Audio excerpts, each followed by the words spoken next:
Welcome to Running the Table, the podcast where we run through everything on the table in the world of sports.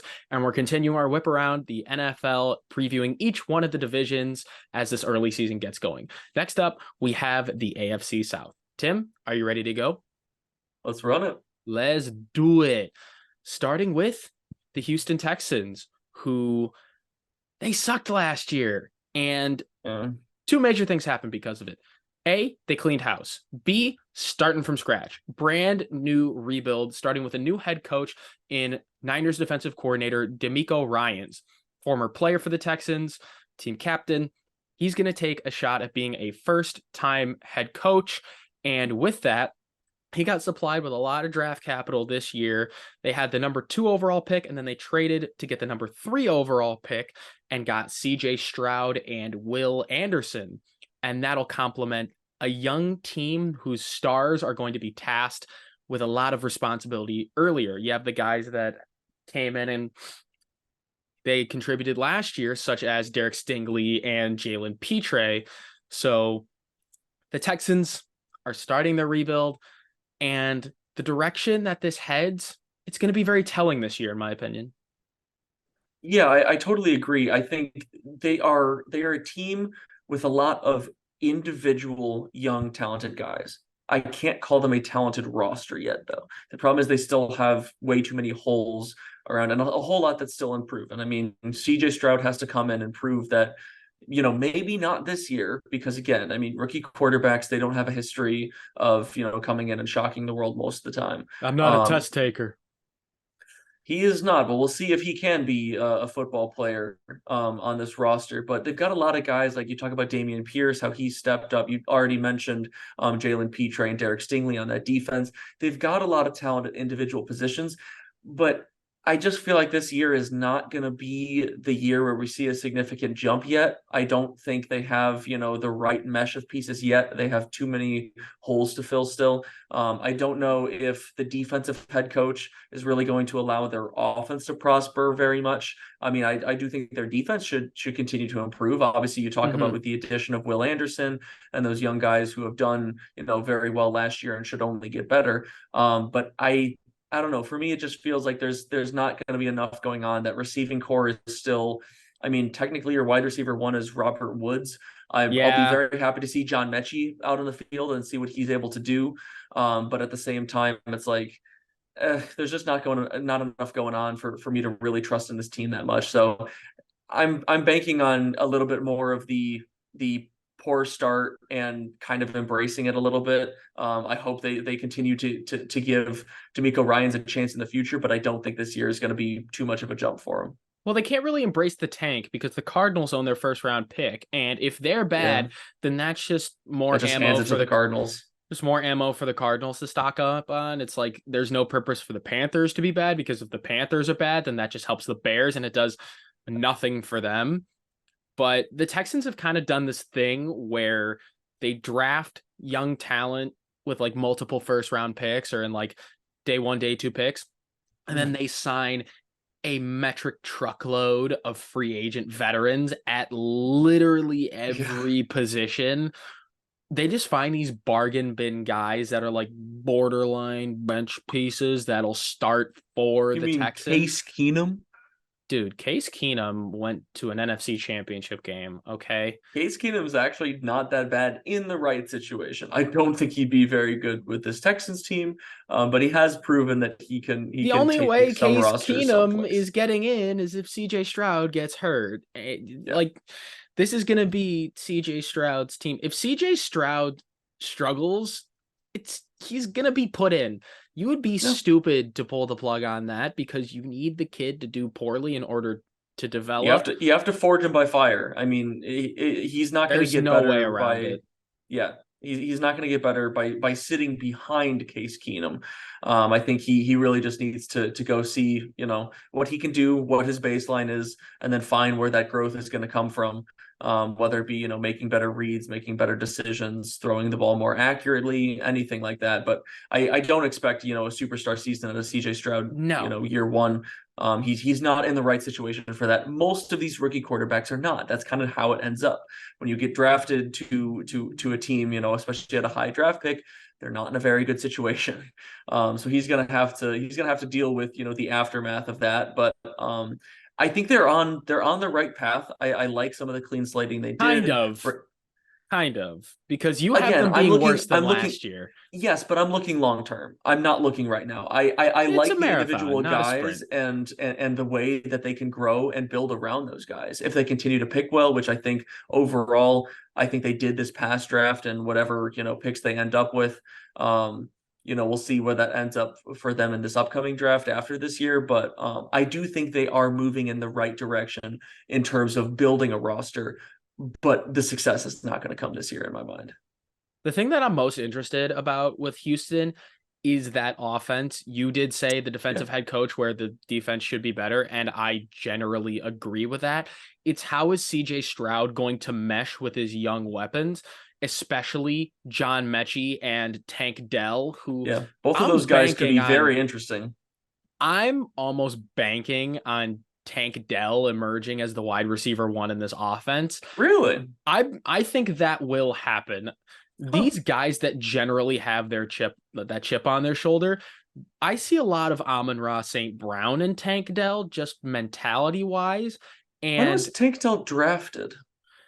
Third round, fourth round. I knew it was pretty, mid to late. He was a later round guy. He was not a very high draft pick. In fact, he did the thing that Amon-Ra St. Brown did, where he has all the receivers that were taken before him, and it was, a very long list. And guys like that either have that dog in him or they don't.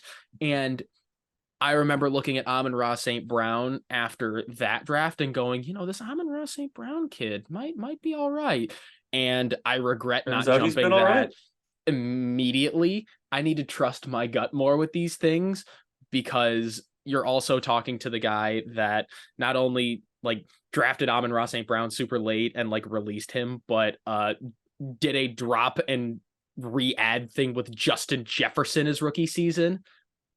We all know how that has turned out now. Oh my God. Who let me add and drop Justin Jefferson 3 separate times and not think, oh, maybe this guy's going to be pretty good. He's all right. Nobody told me, but I think this Texans team does have a lot of potential to move in the right direction in these next upcoming years. I have them at 5-12. Tim, you have them at 2-15. So they can definitely steal a couple, but I feel like there's a few of these teams that when they're, pretty bad, I tend to predict them at their floor. And that's kind of how I have the Texans here. The next team we have on the slate is the Indianapolis Colts, who are generally in the mix of AFC South contention, but not so, because last year was a complete and utter flop. Not just on the part of us evaluating, thinking that Matt Ryan was anything short I really thought. It turns out he was just sent to the glue factory because he was cooked from the jump. I remember having in my notes last year that, Matt Ryan still has a lot of good football left in him. Boy, were we wrong. That could not have been. Yeah, that was a massive, that was a Javier Baez level swing and a miss on that one. Out of all of our takes last year, I think that one might. I mean, if I could go back, I probably would make the same take. Yeah, it made sense, but it just did not work that way. Now they are in a basically entirely different situation. And guess what? They took a quarterback, and they're not rolling out some dried old. And now they have drama with their running back. Okay, we were gonna get to that, but positives. Let's build up the hope a little bit before we say, hey, your owner's an idiot. He alienated your best player. Oh no. I mean, what he said about the sun will rise again and the Colts will play football without Jonathan Taylor isn't technically incorrect. He's not wrong. Why would you say it? Yeah, you don't stand anything to gain by saying that, and it didn't seem like the smartest thing to say at the time. No. But at the end of the day, welcome to Jim Irsay. That rhymes. That's a great line. At the end of the day, welcome to Jim Irsay. Sums it up. Honestly, I feel like a lot of Colts fans will resonate with that because I'm that's sure they kind of how will. it's felt like recently. So Yeah. It's been a rough experience, but hopefully having your seventh different opening day quarterback in 7 years will spark some kind of resonance. If Anthony Richardson isn't the quarterback next year, imagine, like, I think the Colts that would might. be pretty wild because like you draft a rookie quarterback that high. If they were to get rid of him after 1 year when Then they're the Colts might calling him the pack day up one and move to starter, London. Like, it might be they might. Jover. It might be Jover for the Colts. Hyperbole aside, this should be interesting to see because Anthony Richardson as a prospect is lightning in a bottle. It's the ultimate wild card, and it's boom or bust personified. So whether or not they can control that lightning, I think is the real question because he certainly has the Yes. lightning, but what are they going to do with it? Because I truly believe he's a project quarterback. They've got a lot to work on with him. I see a lot of He's Justin got, Fields in him. That is the comp. That is the comp. A guy with a he's just rocket way more arm. physical. Yeah, a guy with a rocket arm that can use his legs. Anthony Yeah, Richardson has a bigger frame and he's a little bit tougher and yeah, more physical. yeah. But He's got less of the elusiveness yeah, that Justin Fields has as a runner, and he has a lot more of the physicality where he'll beat you on his feet, but if he needs a couple extra yards, he'll just go through you. look, if the Colts can develop him, then he's going to be really good. But if the Part of that Colts, question is you have Shane Steichen at the helm now. And what is that going yeah, to look like for them in terms of trying to formulate a new offense with, not Jonathan Taylor to start. And if I'm not mistaken, not even Zach Moss. I think they're going to be running with Deion Jackson to start the year. Deion Jackson and Um, Evan Hull, they're running with that running back tandem. But it's yeah, interesting it's that going to you be mentioned interesting. Shane Steichen because Shane Steichen, as the offensive coordinator in Philly, was a part of the team that engineered the Jalen Hurts breakout. Yeah. And Jalen Hurts was also a project guy too. Nobody expected him to be anything in the NFL. I certainly didn't, but Jalen Hurts is now like the fourth highest paid quarterback in the NFL, making north of He's $50 up there. million. He's up there. Now that So, Burrow signed his extension, he's somewhere in that mix now. yep. Now, what's Jordan Love going to cost when he has a full on breakout? That's going to be Yeah, really, really couple mil. expensive. Yeah. Probably Vet like minimum, maybe. 60, 65. I don't know. We're probably going Yeah, to be paying a pretty penny for Jordan Love. yeah, vet minimum. Anyway, with Indianapolis, what you're gonna see is just progression. You're gonna see some growing pains. It's gonna look ugly at times, but if you could see flashes of Anthony Richardson being a great quarterback in year one, that is what you're looking for. You're just looking for potential that, hey, this guy can work and can be our guy. So, like, I'm not expecting 4-13 like last year. 6-11 sounds about right because you still have some tools on the defense. Like just a few years ago, this defense had all of the Pro Bowlers at every level. So, The biggest thing for the Colts, especially on the defensive end, is going to be keeping some of those guys healthy. yes. Especially Shaq Leonard. We know how effective he can be on this team. But like this is not a young defense.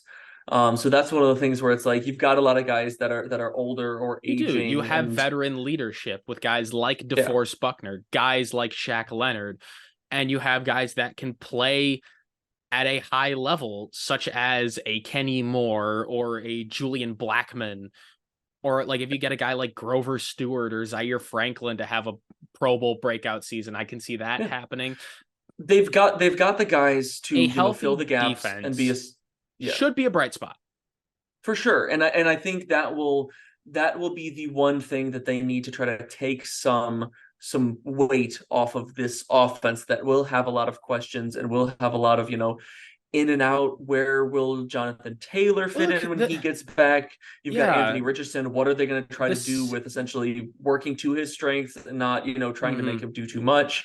What are you going to get out of this wide receiving core? Because I mean, you've got Michael Pittman. Alec Alec Pierce has Pierce. shown some slight bright spots. They're still waiting for, a significant breakout out of either Kylan Granson or Jelani Woods. Jelani Woods is probably, I would say, the more likely candidate just because of his size and just general athleticism, Yeah, but they but he still needs to haven't get really healthy gotten that yet. first. Yes, exactly. And that's what part of the reason why they still haven't gotten that yet. So there's far more questions about this offense than there is about the defense. So they're going to need the defense to step up and carry them in some of these games that they, still should win. For teams with a young quarterback, this is a consistent theme in the NFL. If you have a Got to have your QB defense that is in his first year or second year as a starter, they're probably going to screw things up, and it's probably not going to They'll be make their what you mistakes. envision. So in order to have the defense be that rock that you can rely on and say, hey, this offense can make the mistakes because we know we have a defense that can back him up and get a stop or get a turnover or get the ball right back. That's going to be really critical. And if the defense ends up sucking, then it's going to be a long, long, long year. Yeah. So no, and that defense, applies to Carolina, that applies to Houston, that applies to Green Bay. Yeah. So and a bunch of other teams that, well, those are like the main ones that I can think of off the top of my head. I mean, kind of applies to Cleveland too with Deshaun Watson, applies to Pittsburgh with Kenny Pickett. Like in general, it gives your offense your defense, especially when they're able to hold down the fort, get teams, off the field pretty quickly on 3-and-outs or just, limiting them. It gives your offense a lot more confidence to essentially go and just try to do what they do best. Yeah. They don't feel like they have to work themselves, out. Yeah, that you're not working yourself out of the back of your own, 10-yard line or something like that. And it allows them to maybe air it out a little bit more, take some more risks, a lot of that different type of stuff. Yeah, and as long as your special teams isn't special, then like it won't be too much of an issue because some special team. When your special teams isn't special and is like actually good, that is more of a game changer than people realize. Oh, absolutely. It is super valuable. And not a lot of teams can boast a strong special teams. Exactly. But when you do have it, it is noticeable. 100%. Exactly. It's going to be so nice watching Isaiah. Never mind. Too many sports bets. Don't bet the money line on Isaiah Rodgers, even though you can't bet a money line on a player. No, you can't. Bets. I promise I know how to sports bet. I swear. But you know more than me. With the Colts, we have them at 6-11. Not. We actually both have them, which is interesting because we don't agree on a lot of teams, but this team is definitely one. We agree generally on some teams, and there are some teams that we like strongly disagree. But there's very rare that we just kind of have like right on top. Boom. Yeah, we both match up. So the next team we're going to cover is the Jacksonville Jaguars, which big gene/expectations for Trevor Lawrence and the Jags in this one. They won the division at 9-8 because the division stunk, but now you're expecting them to actually be contenders in an incredibly tough AFC. And I fully do expect that. Which is a lot to ask from the Jaguars, but with the steps that they took last year, I can see it's not too difficult to see. It's not too far-fetched to say, hey, another year of Doug Peterson, another year of Trevor Lawrence developing. Just another year of a lot of those young guys getting better. Not just Trevor Lawrence. You got ETN. You've got, even Kirk continuing to emerge. You have Calvin Ridley coming back and looking obviously super speedy and fast in those training camp videos. Who would have thought that the Christian Kirk getting all that money? Who would have thunk that worked out? Yeah, that actually worked out, which we dogged for a little bit. And what we're learning is that Doug Peterson is actually a good coach. Trevor Lawrence is a legit superstar quarterback. I was not a believer in Doug Peterson before he, turned this Jaguars team around. But as it turns out, I've literally had to eat my own words when I said that I thought that Doug Peterson wasn't the type of guy to turn around a franchise like the Jaguars. And lo and behold, that is exactly who they needed. He made the changes that they needed to make. Who would have thought that Evan Ingram would have worked out and gotten a long-term extension because he couldn't catch a cold in New York, which is a very cold city. It truly does prove that like Evan Ingram could be a world changer for some guys. Like Evan Ingram for Christian Kirk and Evan Ingram. Like both of those guys couldn't catch sand if they fell off camels. Like it's fantastic what a new situation can do. And Calvin Ridley, now that he's off the bookie, great fantasy football team name, by the way. Don't steal that because I have a team named Calvin Ridley's Bookie. So anybody else that takes that name, copyright. Trademark. Yeah, I've already trademarked it. It's already legal. You can book that. Talk to my lawyer. Yep. You can also book the 2000 Democratic National Convention and Al Gore as a super hype fantasy football team name. I'm pretty proud of myself for that one. Oh geez. I think I'm gonna stop there for fantasy football team names. Although you can if you want to find some good ones, let me know. I could come up with some banger fantasy football team names. But back to the Jaguars. Back to Ridley. He will very much be heavily targeted in this offense. He's shown alongside prime Julio Jones in Atlanta. And if you watch the tape of Ridley next to a guy like Zay Jones or a Christian Kirk, oh, it looks night and day. It looks night and day. So I don't know what he did during his time off, but he did something right. I don't know if it's, whatever he did to motivate himself to come back stronger, or, just, put in that much work in the offseason to, work on his step, work on his cuts. But he looks electric. We know how good he was before. And the question was, he's like, with a guy like, say, Deshaun Watson, who spent a significant time away from the game.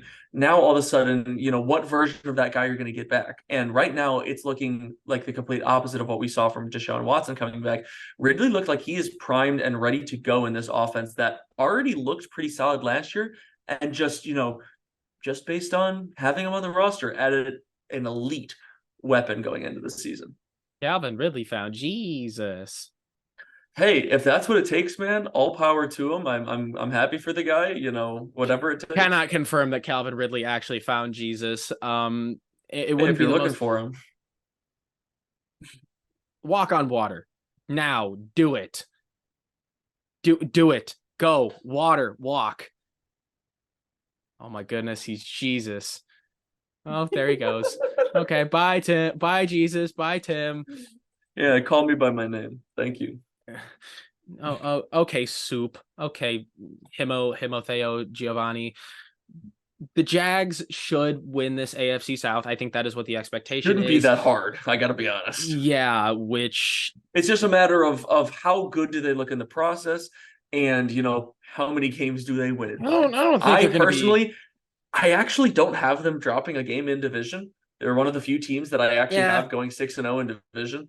Because I don't think there's a whole lot going on in this division. I just think with the way you generally predict things, you have things like more spread out when Jesus didn't part the Red Sea. That was Moses, but you did that too. That's the way you do it with your record predictions. I kind of have everything like more so scrunched in the middle. So although I think they're going to be very good, I have them at 11-6. I don't think they're going to be 13 wins good. I think there is a select handful of teams that have the capability to be 13 wins good, because 13 wins in the NFL is really freaking hard.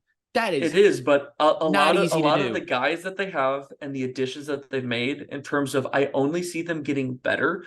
I mean, we've talked about the offensive side of the ball, but on the defensive side, I mean, you talk about Josh Allen on the underrated. edge. It's an underrated defense. Trayvon Walker should continue to get better. Foyesade Oluokun, we already know how much of a crazy field general ball hawk he is on the field. Devin Lloyd should only get better. Rayshawn Jenkins is, in my opinion, highly underrated as a safety. Tyson Campbell at corner. I mean, they've got guys to make some serious plays. And I think with the combination of both of those, I don't see why they can't be a 13-win team. I think that's the ceiling. I can't see them winning more than that. Their absolute ceiling, but there is a consensus that they should be hosting a decent amount of playoff games.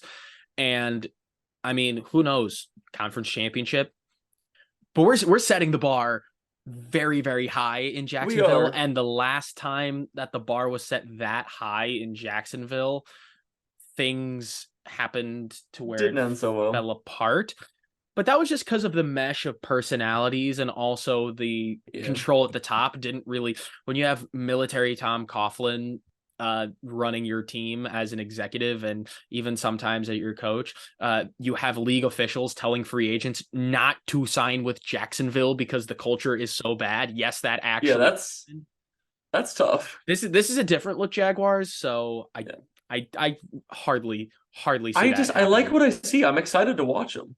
Which is weird to say about the Jacksonville Jaguars, well, it's knowing new. where they've been in the It's past fresh. couple of years. It's and that's why it's exciting. Yeah, because the Jaguars have an opportunity to do something that they've very rarely done. It's been about, oh goodness, how long ago was 1996? Like 27 years since. 7 years, yeah. And that was when the Jaguars made the AFC Championship game in their second year of existence, which, I mean, but what about the Jaguars with Blake Bortles? No. That was the Tom Coughlin team that like went and I know, but Blake Bortles. You mean Rams, Broncos, and Packers legend Blake Bortles? What a man.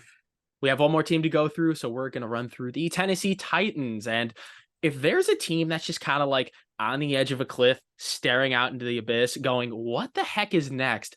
That is the Tennessee Titans. I don't think they know what kind of team they are. They can't decide whether or not they're a win now team or if they're in rebuild mode. They have 3 quarterbacks. Let's start there, because Tannehill is about mediocrity defined. He had the one shining season where he took over from Mariota and played outstanding football. He's very much regressed to the mean since then.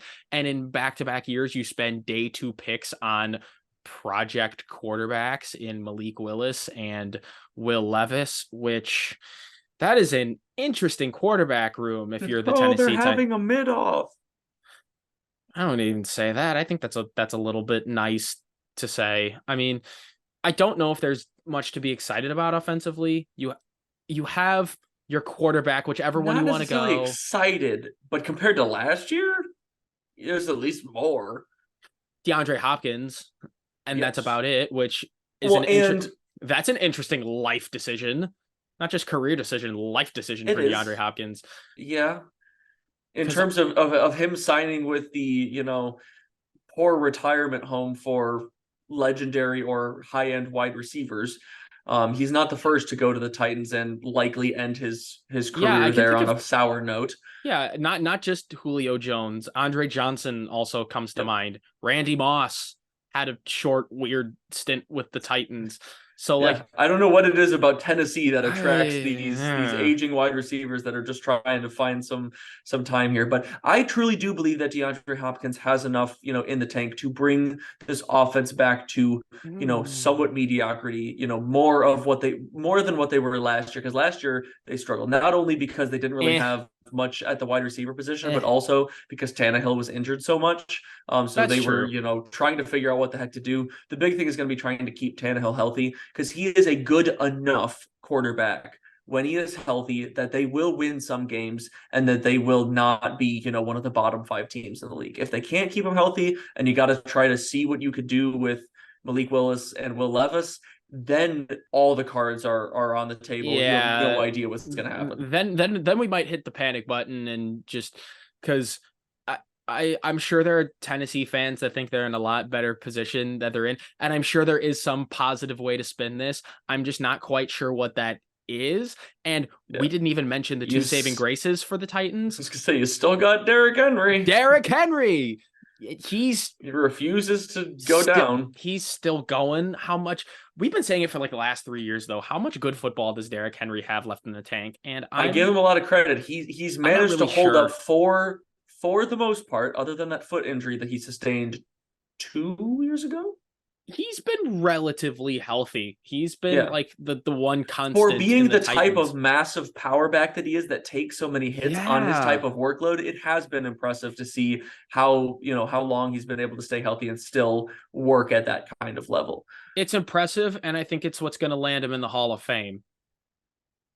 So, I would agree. I mean, there are very few running backs that you could look back in the history of the NFL that you could compare in terms of size, ability, workload, and success, just general numbers, like Derrick Henry. He is an anomaly, truly, just in the player that he is. Yeah, like in the 2000s, it was Adrian Peterson's generation. Now here, Derrick Henry leads the class of running backs. He's kind of fading a little bit, but when it was his time, it was his time. Man, how many dominance. guys have ran for 2,000 yards in the NFL? I'll end there. It's a very short list, and Derrick Henry is on that list. And especially to do it in the ways that he has done. Like the way that he has ran, the type of player it is, the highlights that he has of tossing people. Let's not ride the Derrick Henry train too much, because the Titans are still going to be below. He deserves his props. Let's not celebrate that. I'm not saying he's that type of running back right now. We're not pushing Derrick Henry into the grave. He's still playing football, all right? He's not. He's still playing at a high level. His football career isn't over.